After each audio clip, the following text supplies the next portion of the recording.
Araba herrian dagoen irla da Trebiñu. 20 kilometrora du Gasteiz, 105 Burgos.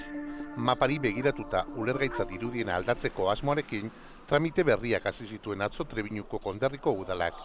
Helburua, mazta honetan ikurrina ikustea.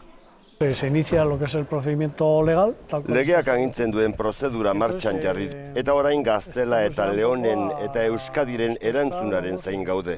Los procedimientos que deben dar tanto Castilla y León como el País Vasco. Lo que se ha aprobado, para mi gusto, onartu zena etxigarria da, beste hainbatetan onartutako gauza bera da, eta azkenean porrota baino ez da izan. Se ha visto que ha sido un fracaso. Aurreko saiakerak ez dira gauzatu. Duela 15 urte, referenduma egiteko eskatu zuten trebiñar gehienek. Debekatu egin zuten. Handik urtebetera konderriko udalak Gaztela eta Leonetik irteteko bideari ekin zion. Gobernu autonomoak ez zuen erantzun. Bestelako giroa bizi da kalean. Lotura asko dituzte Arabarekin. Alor ekonomikoan, kulturalean zein sozialean.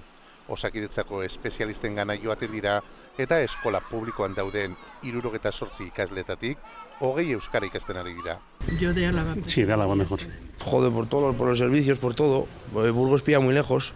Osakidecha no tiene rival. Treviño está blindado, por Burgos, Zalantza da, 2013an apurtuko den Gaztela eta Leongo blindaje hori. Que efectivamente... Gauzak asko aldatu dira eta arrazoizkoa da behin betiko irtetea. Definitiva. Dudo que... Zalantza du, epe laburrean baietz esango duten. Un sí, a corto plazo.